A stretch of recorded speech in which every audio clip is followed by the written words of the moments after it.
Welcome back to the Gun Dungeon, guys. Today we're going to talk about something that most people are already pretty familiar with. But there's a lot of people out there that's still kind of going through their mind which one they prefer, what are the pros and cons.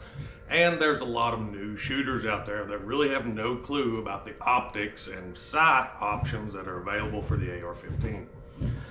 So with that being said, what we're going to do is we're going to go through some of the different types. Now, this isn't going to be necessarily brand specific or my preferences. This is going to be just the options. So we'll start out as basic as you can possibly get. So what you have here is your standard A2 style carry handle, A2 style front sight. And with the carry handle, of course, you get the optic in the rear sight. It's not really an optic, it's more of a sighting mechanism, but it has two different apertures. It has more of a ghost ring aperture, and then when you flip it down, it has a smaller hole for you to look through to get a more precise shot, a little further off, more for delicate shooting as opposed to speed, whereas your ghost ring aperture is more for speed up close and personal.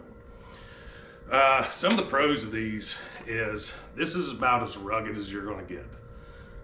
There's really, other than just flat breaking it off of the gun, you can't really mess them up. I mean, you've got adjustments in the rear for elevation and windage, and there's marks on the rear for the windage. You can always adjust it back to 0. The rear A2 style is marked as well. And you know, we can discuss how to actually sight in a gun using the A2 sighting system later. There is a bit of a process to it, but we're just going to talk about the sights themselves. I'm a fan of these. I like the A2 style sights, I really do. They're kind of outdated in today's world. A lot of tactical shooters will, iron sights are for FUDs. I've been accused of being a FUD, so not going to try to play that one down. But downfalls are, they're not exactly great for low light. I know you can get some tritium inserts and things of that nature to help out with that, but generally speaking, they're not good for low light. Distance shooting, they're not super great for that either, and they are very reliant on your eyes being pretty good to be able to use these things out at any distance whatsoever. So, but yeah, they're as basic as you can get. I don't have a problem with them myself, but like I said, it's meat and potatoes right here, guys. So as you can tell, this is fixed. It doesn't move. It's fixed onto the barrel. This handle does come off. This isn't the old school receiver, upper receiver with it built in. It does come off, but as far as putting it down out of the way, not an option. So let's look at something a little different along the same lines, and these are also fixed iron sights, and these are the Daniel Defense. These are a little bit more modern, still has the different apertures in the rear, the large hole and the small hole, so you can flip it back and forth. Now on this one, you don't have the quick adjustments like you do on the old school A2 style. This one, once you set your windage with the rear, and it takes a bullet tip or something sharp to push a detent, rotate it and get it sighted in, and you adjust your elevation in the front by adjusting that post. But once you get it set, that's it.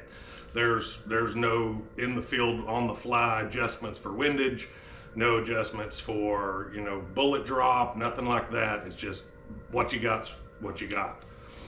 Now, like I said, these are a little bit more modern. They're designed to set on a flat top receiver, and as far out as you can get it on your handrail, as long as that handrail is the same height as your receiver. You want as much space between the sights as you can possibly get. Gives you a little bit more sighting radius, gives you a little bit more of an advantage when you're trying to take a precise shot a little farther out, which granted, this is a small gun. This isn't really meant for long range shooting. So, but you still want them as far away as you can get. And in the same concept as the other sights, the rear sight, the ghost ring, it is pretty quick to grab that front sight inside of the ghost ring. I mean, it comes in right in line with the eye, and the peep sight really works to your advantage because your eye will naturally try to center things. So whenever you get that front sight post inside the circle, your eye will naturally try to center it. And once it's centered in the circle, you put the top of the post on whatever you're wanting to shoot, pull the trigger.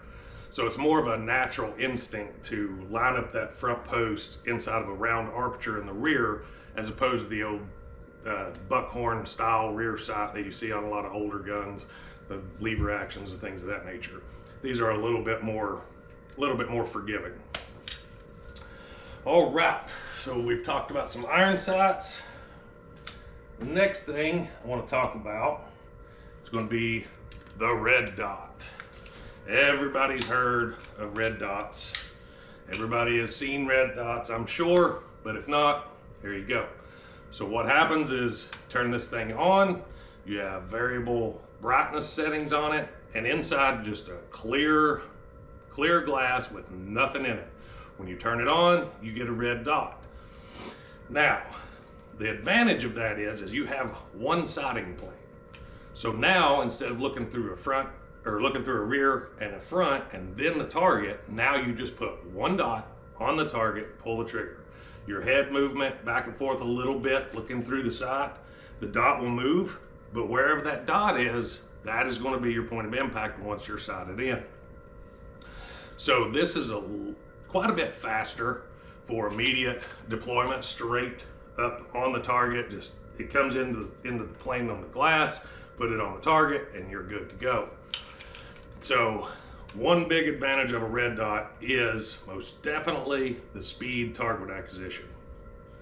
So also, it gives you a little bit more precise shooting than just standard irons. You can tune it in to be a little bit more forgiving than the irons. Now, downfall with a red dot is you are dependent on electronics. I don't care if you spend $100 on your red dot, or if you spend $700 on your red dot, or $1,000 on your red dot, you're still dependent on that electronic device to work when you need it. Murphy's Law, whenever you need something the worst, that's when it's most likely to fail. So anytime that I'm running a red dot that just has a clear glass through it, no etched reticle, nothing like that, if it's just a dot, I will always run backup iron sights. These aren't iron, they're polymer, but MBUS is what they are, so backup iron sights. That's what it stands for. But these you can use with a red dot and co-witness through the red dot. So I can leave the red dot on, flip my sights up, say my battery goes dead or whatever. I can leave this on the gun, use my irons through the optic. So I can see through this hole, through the glass, and see my front sight post here now. This is a pretty good setup for all-around use for an AR, in my opinion. You've got durability with your backups, you've got quick acquisition with your red dot, you've got, like I said, it's fast on target, it's a little bit more precise than just standard irons, but at the same time, this goes down, you got your irons. Now, there are quite a bit of options when it comes to red dots. I wouldn't skimp on a primary optic. Whatever sighting system you're planning on using as your primary sighting system, optic sights, whatever, don't skimp on them. Because if you don't have sights, if you can't see the target, if you can't get on target, your gun's useless. So don't skimp on sighting systems, regardless of whichever one you choose. So, as I was talking about, this one has basically nothing inside of the red dot glass itself, other than a dot once you turn it on. Once you turn it on, the dot is there. So, that means you have to turn this thing on manually, right? Well, there are options out there. Aimpoint, HoloSun, the SIG Romeo series. The Aimpoints have such a battery life that you can just turn them on, leave them on, forget about it. Don't worry about it, change your batteries once a year or so. HoloSun, SIG Romeo, they kind of went a different direction. They have great battery life, but they also have what you call shake awake, which means when you lay the gun down, it doesn't detect movement for a long time, the dot will go off. Then when you pick it up and it detects movement, the dot will come back on. You don't have to manually turn anything on. I really, really like that option for a home defense scenario, to where the gun's by your bed, you hear a bump in the night, you pick the gun up, the gun is ready to go. You're not fumbling with any switches, you're not fumbling with any buttons, nothing like that to get your optic up and going. So I really, really like those. This one doesn't actually have that feature, but this is not a primary use weapon either. So that brings up another good option, which is a Prism optic. Now this is similar to a red dot, as this is just a 1 power.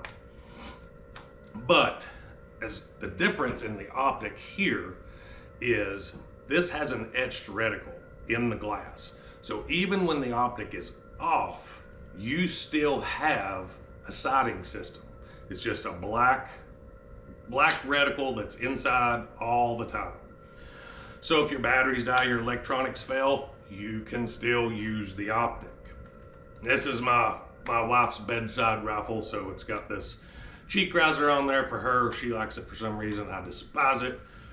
But this is what she runs, and I like this option as well. If you have time to turn on the optic and you get your reticle will light up like a standard red dot, you'll have a red reticle instead of a black etched one, you're good to go. But if not, if you don't have the time for that, you've still got a sighting system no matter what.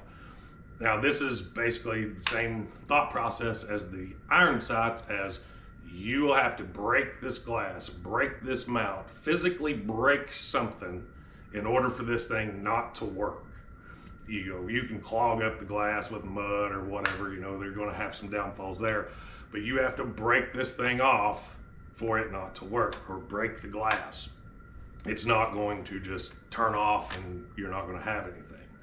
So as you can see, there's no backups on this. This isn't being trenched through the mud or through the hills banging off trees. This thing's just sitting in the bedroom, so no need for backups on this one, as it is its own backup with an etched reticle. So since we're talking about full-time reticles, let's talk about this one. Now what we have here is something a little bit different from what we've already talked about. This is more of a traditional style optic. This is a low-powered variable optic. Now this one is a Leupold, I think it's the Freedom model, not super expensive. This one goes down to 1.5 power. So what that means is you have 1.5 times magnification whenever you look through the optic on the lowest setting. Now I can turn this, and now I have 4 times magnification, and anything in between if I want it. But on 4 power magnification, now when I look through the optic, it's like I'm 4 times as close to the target as I was on 1 power. So you get some magnification. Now, of course, that in itself is very handy if you're going to be shooting at distance. So this, as I was saying, the distance the distance on this thing is greatly improved over anything that we've seen so far as precision shooting, any kind of length whatsoever on the range. This is going to give you a huge advantage over the systems we've already talked about. Now, one of the downfalls of a low power variable optic is you still have to get an eye relief. So whenever I come up, even on the lowest setting, I have to get my face positioned correctly on the rifle in order to see through this optic and get that correct sight picture. If I'm too far back, too far forward, face too off to one direction too far, the optic kind of blacks out. The potential for that to happen increases as you increase the power of the optic. So you have to make sure that you're getting where you need to be to get that eye relief. That's something you don't have to deal with on red dots or necessarily irons. But if you don't get it, you don't have an optic. Now, to the durability, this is kind of the same mindset as irons and the Prism, is there's nothing in here to fail electronically. I will have to physically break this optic or physically break this mount in order for me to not have a sight. I'm not relying on electronics, I'm not relying on batteries. Granted, it's glass in there, so if you break it, yeah, you're without. And I don't run backups on this one just because this has got the gas block height sight on it. My bad. As opposed to a rail sight, so finding the front sight folding down for this thing's a little bit more difficult. But if I were going to run backups on a low-powered variable optic, I would want a quick detach mount for my optic, because you cannot co-witness sights through one of these optics. Or you could run backup 45-degree iron sights that set off at an angle, and you can just rotate the gun and get iron sights. Those are a little cumbersome for me personally. I don't care a whole lot for them. I know a lot of people really do. If you like them, great. I just don't personally enjoy them myself. But like I said, this type of optic is probably one that, if I could only have one sighting system for an AR, I would probably choose this one, because I've got fairly fast target acquisition on target at the low power setting. I can adjust out to shoot a little further if I want to. I'm a little bit more precise with this. And if I could only have one optic system for an AR for an all-around use, this is probably what I would choose. So I would probably set it up a little differently. If I was only going to have one, I would have a quick detach mount and some backup irons, and that would be how I would run if I could only have one. So with that said, now we have a little higher power variable optic. This is more your traditional hunting style scope, I should say. This is low power on this one is 3 times magnification. High power on this one is 9 power. So as low as you can go is 3. So in a across the room distance, when I come up on 3 power, it's not ideal for close in range type shooting. But this is a 6.5 Grendel AR, and this is more for hunting, coyote hunting, things of that nature, longer range shooting.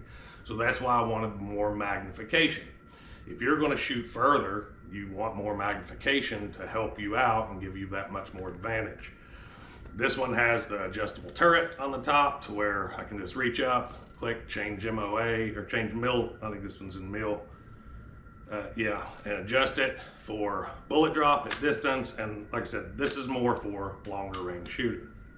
It doesn't mean that it can't be used up close. It's just going to require you to go through a lot more practice, get used to the actual shooting with both eyes open and one eye looking through a magnified source and the other one just looking bare. Kind of throws you off. It's definitely something you want to train with if you're going to use it in that nature, but it can be done.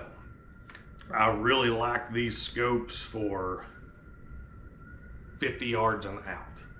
Works great. Like I said, across the room distance, not really ideal for that.